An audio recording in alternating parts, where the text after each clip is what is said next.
"You're terrible at cooking, James. Go freeze outside with your failed meal," she yelled, slamming the window shut and locking it. I hurried to the window, pleading for James to open it as I pounded on the glass. But he just smirked and closed the curtains. The cold started to creep in, and I began to shake. My body, warm just moments ago from the heater, was quickly losing its heat. What will happen if it stays this cold? Even my baby inside me. I was about to faint from the freezing cold when someone suddenly reached out to help. "Are you okay?" The next day, I came back home with him. James was outside, freezing naked. I was stunned at the sight, but Liam stepped forward. "Isn't that what you said? If you can't cook properly, then freeze outside." Liam gave James a stern look and spoke in a cold tone. James, shivering in the yard, could barely muster a response. "I'll call for an ambulance out of kindness. Emily, do you have anything to say to him before it arrives?" I nodded and stepped closer to James. "My name is Emily Smith. I'm 28 years old and stay at home. When I was working, my mom got sick and passed away. Then, my dad suddenly died from a heart problem. I was left all alone since I'm the only child. It was really hard being by myself, but I kept busy with work. Emily, are you okay? You seem stressed." During that tough time, my husband James was there for me. He comforted me when I felt sad and alone. Eventually, we fell in love and got married after dating for a few years. "We're so happy to have such a wonderful woman in our family," my in-laws said. "James, you've brought home a great lady." After our wedding, I moved in with James' family, and we all got along great. "Emily, I saw a new cafe near the train station on TV. Let's check it out sometime," James suggested. "Sure, I'd love to."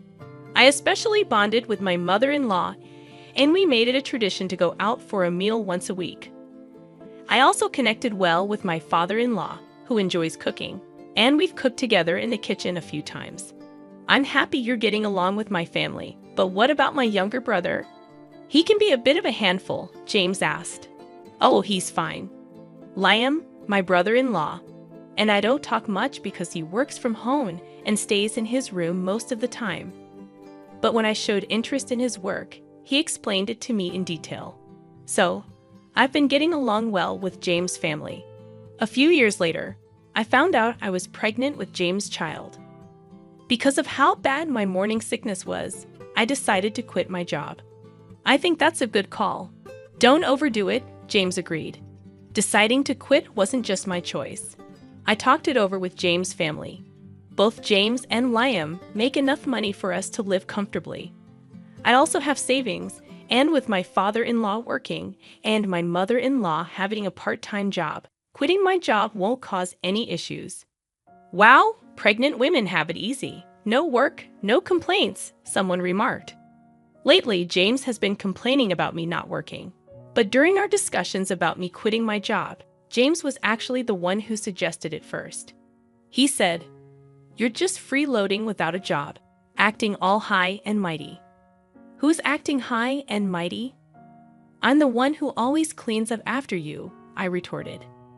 I've always been competitive, so I wanted to prove James wrong. "If you had a problem, you should have spoken up during our discussions. You were the one who brought it up, right, James?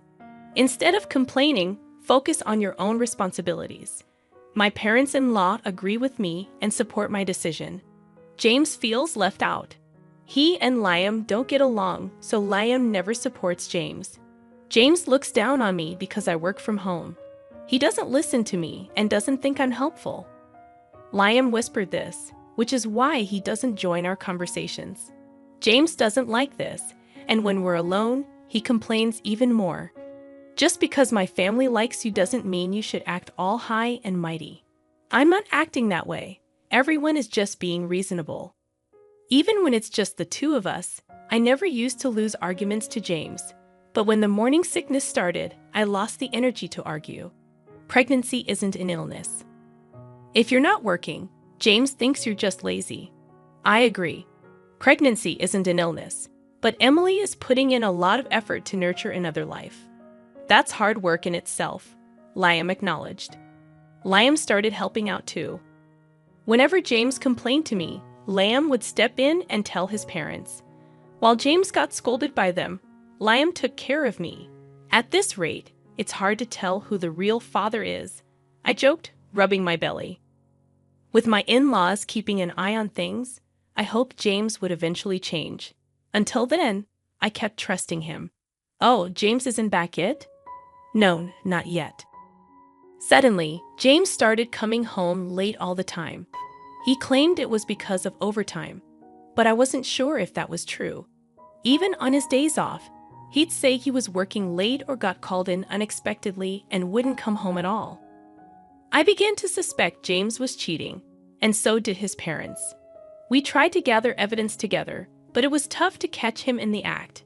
He always seemed to be at the office, and we couldn't find any evidence of him seeing another woman. Well, we can't really know what's going on inside the company, his parents said. I asked one of his coworkers, but she said everything seemed normal. Hey, Emily, take it easy, she told me.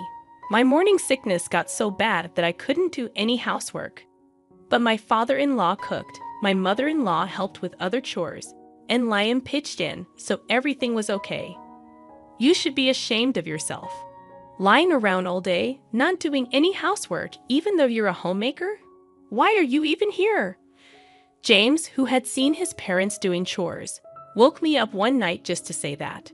When I looked upset, Liam replied, "That's rich coming from someone who's not pulling his weight as a husband.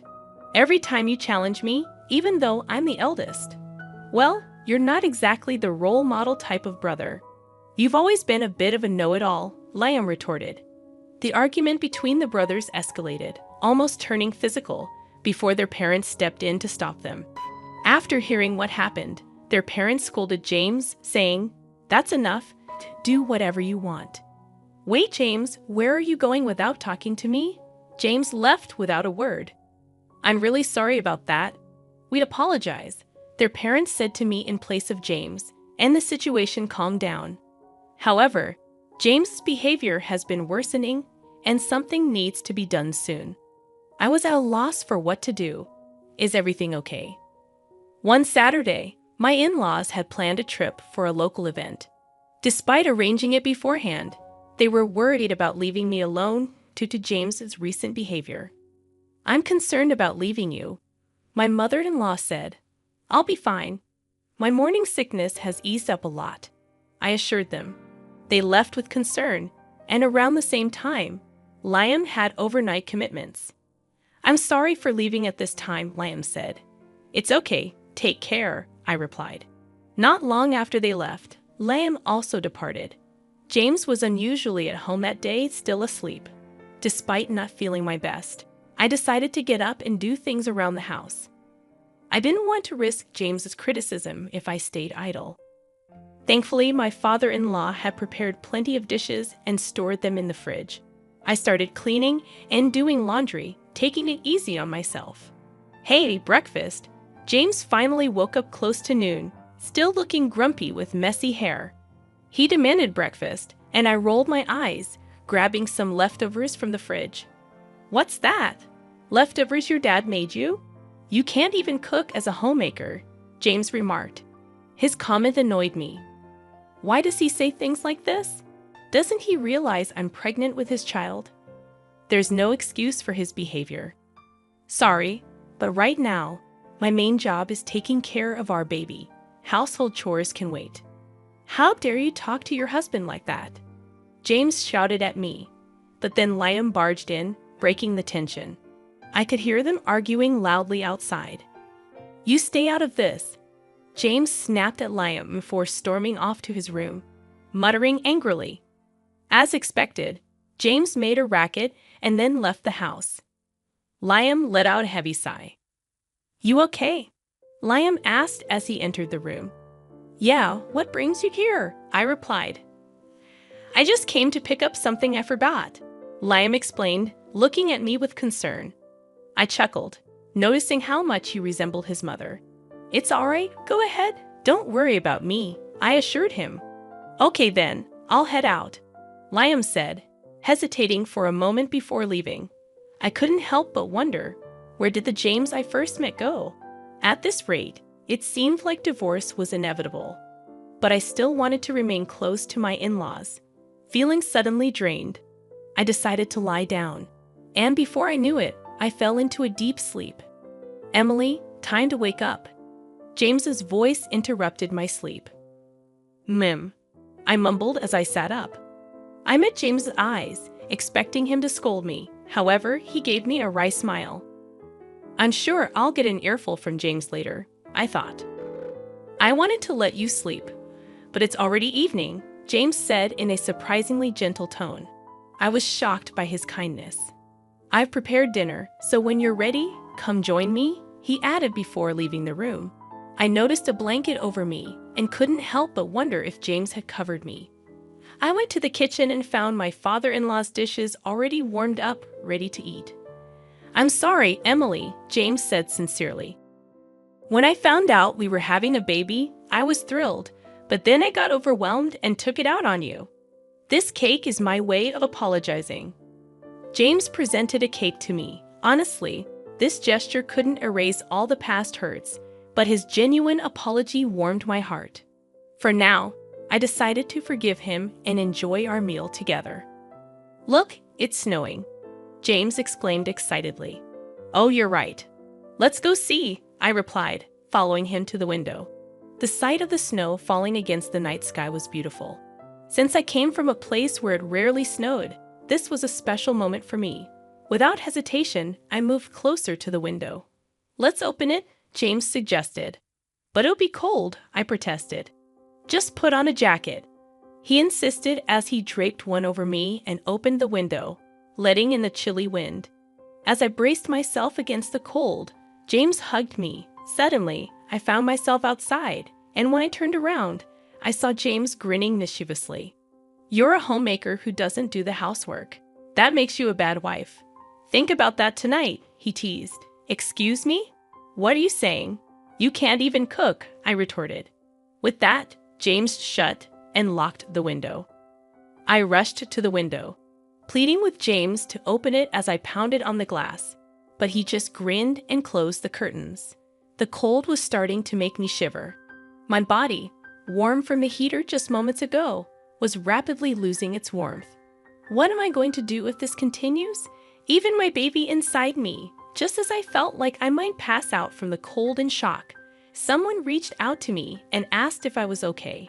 They helped me into their car. "Why were you out here at this time of night?" It was Liam, who had come home earlier than planned because he was worried about James. The car's heater warmed me up, and I felt relieved.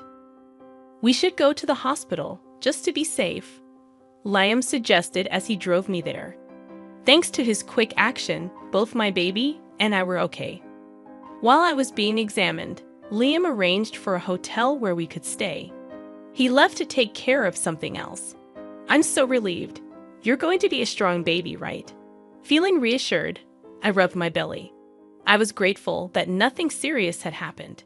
Exhausted, I fell asleep as soon as I lay down on the bed. "Oh, Emily, are you feeling better now?" Liam asked as we left the hospital. "Yes, I'm completely fine now. Thank you so much," I replied gratefully. "No problem. Shall we head home?" Liam suggested. The next day, as we arrived home, I was shocked to see James freezing naked in the yard. Liam approached him with a cold gaze and tone. "This is what you said, right? If you can't cook properly, then freeze outside." James, shivering, couldn't even respond properly. "I'll call an ambulance out of kindness." "Emily, do you want to say anything to him before it arrives?" Liam asked me. Nodding, I stepped closer to James. "It's because of you that our baby was almost in danger. I will never forgive you. Just wait," I told him firmly. James was taken to the hospital. Later, I asked Liam what happened last night after he dropped me off at the hotel. Liam returned home alone and found James sleeping in the living room, naked with another woman who seemed to be his mistress. James had brought her home, thinking we wouldn't be there, and with me locked out, he seemed confident. Liam, furious, threw James out of the house in his birthday suit, telling him to think about his actions. Then Liam interrogated the shocked mistress, gathered evidence, and sent her back to her place. It turned out she had a family too. By the time Liam informed them of everything, dawn was approaching. He took a short nap in the car and then came to pick me up. That's how everything unfolded. I've talked to my parents. They said they're coming home today. Liam told me with a gentle smile, staying by my side until they returned. It's going to be okay now, Liam. Thank you so much, I said gratefully. Nah, I just did what needed to be done. Thanks to him, I could feel safe at home, Liam replied. I'm so sorry, that idiot. I can't apologize enough. James immediately apologized upon their return and faced their wrath. James was forced to pay child support, and it was decided that he would be kicked out. I'm so sorry. It was just a mistake, Emily. I truly love only you, James pleaded, but I ignored him. I wish he'd stop treating me like a fool, I thought to myself. Suddenly, James became aggressive, raising his hand at me. Enough is enough, my Dan's son. Liam intervened, grabbing and twisting James's arm. With the help of my father-in-law, James was easily overpowered, and I felt relieved. I really just lost my mind for a moment. Emily, James said remorsefully as he was thrown out by the two men, while I was comforted by my mother-in-law. He was pathetic until the very end, I thought to myself. As for James, that's all I ever thought. By the way, Liam's pretty strong, isn't he? Considering what just happened and how he tossed a full-grown man outside, Emily remarked. Oh yeah, he used to do combat sports back in the day. I wouldn't recommend trying that move on just anyone though, Liam said with a smile. Emily felt the flutter in her heart at his smile, and her mother-in-law laughed upon noticing. With such good looks and strength, it's surprising he doesn't have a girlfriend, her mother-in-law teased. Liam bashfully looked away, which Emily found endearing. From then on, Emily decided to stay and be cared for in her in-laws' home since she had no other family or reliable person to turn to. If you'd allow, I'd love to hold your baby, her mother-in-law said. Of course, anytime, Emily replied. Right now, the four of us are eagerly awaiting the birth of my precious baby, Emily thought to herself. Talking to Liam, Emily found out that James the Fair was with a junior from his office. No wonder she wouldn't spill the beans when asked, Emily thought. The two of them were sneaking around and getting cozy at various spots. Once I reported it to the junior's husband, he did a thorough investigation. With that evidence, my divorce process went smoothly. Both of them got fired for fooling around during work hours and for claiming their dates as business expenses, Emily recounted. Thank you for all the help, Emily said to Liam. Well, it's only natural to want to help someone you love, right? Liam replied, his face turning beet red. Wait, what? Emily was surprised, and both of them blushed. Then Emily found out that Liam had feelings for her for a long time. I always thought I should hide these feelings, Liam confessed. I never imagined he felt that way about me, Emily thought. Honestly, I'm not ready to be in a relationship like that right now, Emily said. I understand, but if you can wait a bit, I want to explore these feelings, Liam said. Emily smiled, and Liam smiled back happily. I'm going to do everything I can to make you see how much I care, Liam declared. Okay, I'll be ready for that, Emily replied. Liam's parents overheard their conversation during dinner, which was really delicious.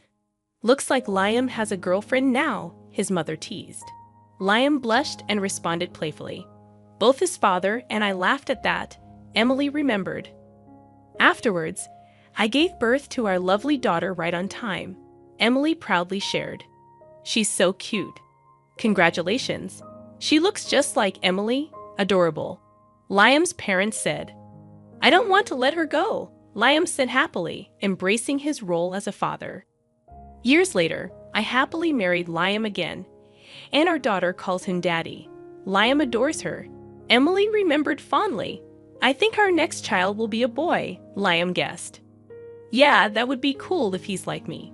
But having a boy who looks like you would be awesome too, Liam added. I'm pregnant with our second child now. Our daughter is thrilled about becoming a big sister, Emily said happily. We're all thinking of names together. It seems like our daughter's suggestion might win, Emily laughed.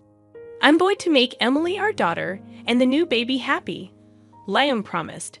Don't forget about yourself in that promise, Emily said with a smile. We're planning to live happily ever after, all 6 of us together, having fun and getting along. That's our plan, Emily concluded. We can't wait to go out together as a family once the new baby arrives.